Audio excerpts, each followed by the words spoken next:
well, with the school board? Jennifer McKenzie. I'm the trustee for Kitchissippi and Somerset wards, and I'm chair of the board at the moment. And in your zone is Broadview Avenue Public School.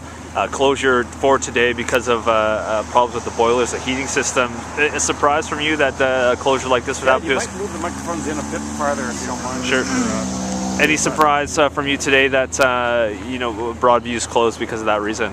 Well, this sort of thing does happen from time to time in our schools, and it happens across the district, so it's not a huge surprise.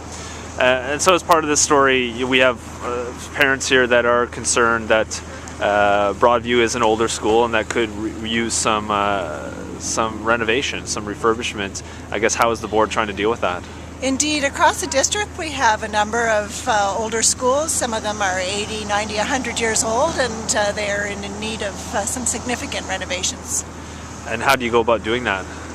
Well, the funding for major capital renovations comes from the province. It has been based on something called prohibitive to repair, which requires schools to close before they're eligible for funding, major funding, and where we are in this part of the city, the schools are full with kids, and we don't need to close schools, but we still need the renovation. Do you have a general idea how much money you could tap into in a year to renovate, to put in new heating systems, windows, renovate bathrooms? No, it varies. I mean, there is renewal money, which is a relatively small amount to fix things that come up. But for major renovation money, that has to be approved by the province. Some of the concerns that we're going to talk to some of the families about today is that there's a perception that the board is maybe spending more money, more of its funding on schools outside the Greenbelt, building new schools in newer areas, and that less money is available to refurbish schools in the core of the city. Is that a reasonable concern? Well, there had been quite a backlog of new schools needed to be built in the high-growth areas, and we have been addressing that and continue to need to address those needs.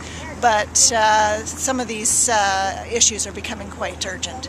Right. So I guess what is your message to parents about a school like Broadview? There is a push to have something done to it. Is there something special the board can do in the next year, or what's the long-term plan? Well, I think we have to continue to communicate with the province that these needs need to be addressed, as well as the new school builds. So it's a lobby effort, basically, to try, because I know a lot of that funding comes from the province. Communications. Right. Yeah. To try and get increased funding from the province. Yeah. Very good. Steve, anything else? Well, just generally, you can just keep talking to Chad, but has the board made a decision to put its money into new schools in the suburbs as opposed to refurbishing older schools in the city core? Well, there's a discussion coming up at Business Services this month on our capital priorities, so we'll see how the discussion goes there. But has that been the case? No, in the past we have not put a priority on some of our older infrastructures. Okay.